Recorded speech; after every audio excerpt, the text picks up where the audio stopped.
Nagtatayo tayo ng mga bantayog bilang pag-alala sa kadakilaan ng tao at bilang pag-angkin sa mga ambag niya sa ating pagkatuto at paglago bilang tao.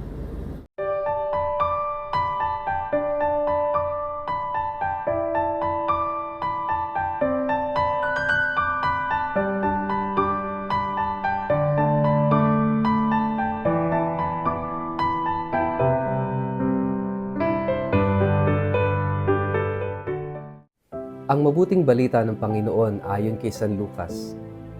Kahabag-habag kayo, ipinagpapatayo pa ninyo ng magagarang libingan ang mga propetang pinatay ng inyong mga ninuno.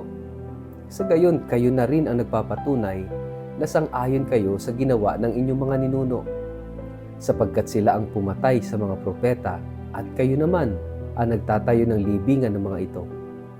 Dahil dito sinabi rin ng karunungan ng Diyos, magsusugo ako sa kanila ng mga propeta at mga apostol. Ang ilan ay papatayin nila at ang iba na may uusigin. Sa gayon pananagutan ng salinlahing ito ang pagpaslang sa lahat ng mga propetang pinaslang mula ng likhain ang daigdig. Magmula kay Abel hanggang kay Zacarias na pinatay sa pagitan ng dambana at ng dakong banal. Oo, sinasabi ko sa inyo, mananagot ang salinlahing ito. Kahabag-habag kayo, mga dalubhasa sa kautusan, sapagkat ipinagkakait ninyo ang susi ng kaalaman. Hindi na nga kayo pumapasok, hinahadlangan pa ninyo ang mga ibang nais pumasok. At umalis si Jesus doon. Mula noon, tinuligsa na siya ng mga tagapagturo ng kautusan at ng mga pariseyo at pinagtatatanong tungkol sa maraming bagay, upang masilo siya sa pamamagitan ng kanyang pananalita. Ang mabuting balita ng Panginoon.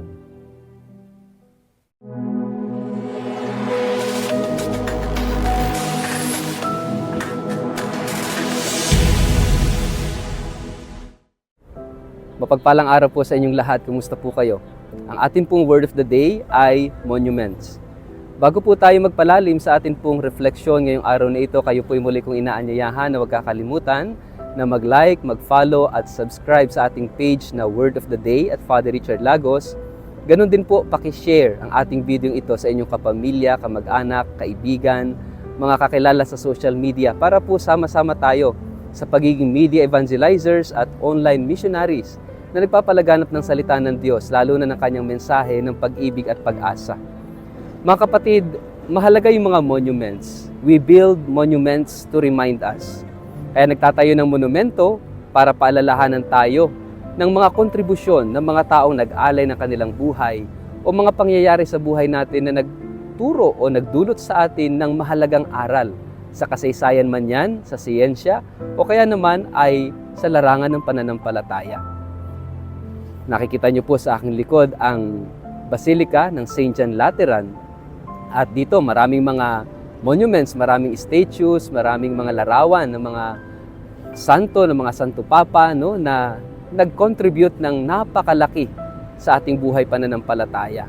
Dito sa Roma, napakarami po ng mga ipinapatayong mga monuments to remind us of the great contributions of the saints, of the popes, no? At sa ating bansa sa Pilipinas, maraming mga monuments na itinayo sa karangalan ng ating mga bayani to remind us of their sacrifices, to remind us of the importance, no, of freedom, of liberty. Mahalaga itong mga monuments na ito at sana tayo ay natututo sa kasaysayan. Kaya nga itong mga monuments na ito are reminders for us to value, no, yung freedom, yung liberty, to value our faith, to value sacrifice, to value especially the love that God has for us. Kaya nga po, nagtatayo tayo ng mga monuments as reminders. Kaya lang yung problema is kapag hindi tayo natututo sa kasaysayan, kapag hindi tayo natututo sa ating mga karanasan, hindi natin napapahalagahan itong mga ginawang kontribusyon at pag-aalay ng buhay ng marami sa ating mga santo, no? Kaya nga dito sa ating gospel, Jesus was criticizing itong mga Pariseyo dahil hindi sila natuto. Patayo sila ng patayo ng mga bantayog, ng mga monuments, no, sa karangalan ng mga propeta, but they did not listen. They did not heed to the prophecies, no? Na si Jesus yung kaganapan ng sinasabi ng mga propeta, and yet they did not believe. Kaya napakahalaga na ano ba yung purpose ng pagtatayo ng mga monuments na ito, ay upang matuto tayo, upang paalalahanan tayo. Kapag hindi tayo natututo, walang saysay, walang kwenta yung mga monuments, mga bantayog na ipinapatayo natin, kahit gaano ito kaganda.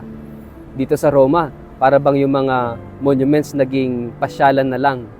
Pero mahalaga that we learn, no, from these monuments. Tingnan natin yung istorya behind nung mga monumento na yun, ng mga bantayog na yun. At ito yung sinasabi ng Panginoon, napakahalaga na yung puso natin, yung buhay natin at pagkatao natin ay maging mga buhay na monuments, living monuments, maging buhay ng mga bantayog upang makita ng mga tao yung lesson, makita ng mga tao yung pananampalataya, makita ng mga tao yung pagmamahal. Dahil kung hindi tayo matututo doon sa mga monumentong ipinatayo, walang kwenta yon. And that's why the challenge for us is to be living monuments, which means tayo mismo makita sa atin yung buhay na pananampalataya, makita sa atin yung pag-ibig ng Diyos, makita sa atin yung pag-asa na sigurado na nanggagaling sa ating malalim na pananampalataya sa Kanya. Kaya nga, sana tayo yung maging mga buhay na monumento. Sana tayo yung maging buhay na paalala sa ating pamilya, sa ating mga kaibigan, sa ating mga kamag-anak na ang Diyos ay pag-ibig. Sa pamamagitan ng ating mabuting salita, mabuting gawa, sa pamamagitan ng ating magagandang ugnayan at relasyon sa ating kapwa, ay mabanaag at makita sa atin ang Diyos ng pag-ibig. Makita sa atin si Jesus, makita sa atin ng Diyos, hindi ang ating sarili. Kaya mga kapatid, sana samahan niyo po ako na pagnilayan itong salita ng Diyos sa araw na ito at maisabuhay natin. Kapag isinasabuhay ang salita ng Diyos, tayo ay nagiging mga buhay na bantayog, buhay na mga monumento ng pananampalataya, pag-asa at pag-ibig. Sa ngalan ng Ama at ng Anak at ng Espiritu Santo. Amen. Ama naming Diyos, tulungan mo kami at gawin mo kaming buhay na bantayog ng iyong presensya, ng iyong pagmamahal sa mundo namin ngayon. Una sa aming pamilya, kamag-anak at kaibigan. Amen. Pagpalain po at ingatan makapangyarihang Diyos, Ama, Anak at Espiritu Santo. Amen.